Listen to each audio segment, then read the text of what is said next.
नमस्कार दोस्तों, राधे राधे। स्वागत है आपका मेरे इस चैनल माँ धर्मगंगा में। आज हम बुध प्रदोष व्रत की कथा सुनेंगे। कथा अगर पसंद आए तो कथा को एक लाइक जरूर करें। एक समय की बात है, एक व्यक्ति का विवाह कई वर्ष बीत गए। विवाह के बाद उसकी पत्नी एक बार अपने मायके गई। पत्नी के मायके में रहने के कई दिनों बाद उसका पति अपनी पत्नी का विदा करवाने के लिए ससुराल पहुंचा।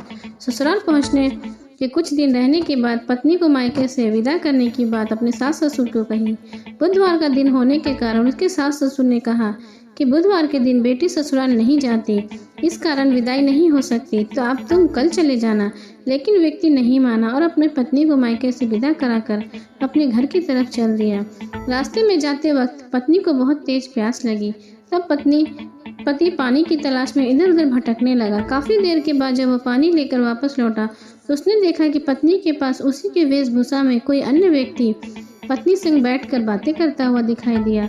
दोनों व्यक्ति आपस में लड़ने लगे। पहले व्यक्ति ने गुस्से में दूसरे व्यक्ति से पूछा कि वह कौन है और क्यों उसकी पत्नी के साथ बैठकर बातें कर रहा है। फिर आपस में वो दोनों लड़ने लगे। दूसरे व्यक्ति ने कहा कि यह मेरी पत्नी है। दोनों के बीच भयानक लड़ाई होने लगी। तभी वहां पर कुछ सिपाही आ गए और स्त्री से उसके असली पति के बारे में पूछने लगे।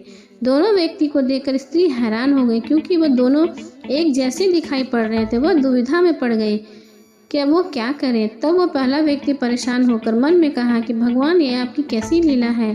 तभी आकाशवाणी हुई, बुधवार के दिन पत्नी को विदा नहीं करवाना चाहिए था। यह सब सुनकर पहला व्यक्ति समझ गया कि वह भगवान बुद्ध की लीला है। फिर वह व्यक्ति बुद्ध देव से प्रार्थना करने लगा और क्षमा मांगने लगा कि हे बुद्ध देव, मुझे क्षमा करें, मेरी गलती को भूलकर मेरी क्षमा करें। फिर फौरन ही बुद्ध देव अंतर ध्यान हो गए और उस व्यक्ति को अपनी पत्नी मिल गई। तभी से हर दिन बुधवार के दिन बुध प्रदोष व्रत की कथा होने लगी। अब दूसरी कथा। एक गांव में माँ बेटी रहती थी। एक दिन वो अपनी माँ से कहने लगी, गांव के सभी लोग गणेश मेला देखने जा रहे हैं, मैं भी मेला देखने जाऊंगी। माँ ने कहा कि वहाँ बहुत भीड़ होगी, कहीं गिर जाओगी तो चोट लगेगी। लड़की की माँ की बात नहीं सुनी और मेला देखने चली गई।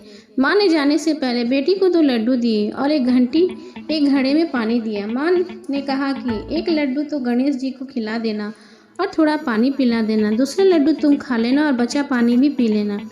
लड़की मेले में चली गई। मेला खत्म होने पर सभी गांव वाले वापस आ गए, लेकिन लड़की वापस नहीं आई। लड़की मेले में गणेश जी के पास बैठ गई और कहने लगी, एक लड्डू और पानी गणेश जी तुम्हारे लिए और एक लड्डू और बाकी बचा पानी मेरे लिए। इस तरह वह कहते कहते वहां से उसकी सारी रात बीत गई।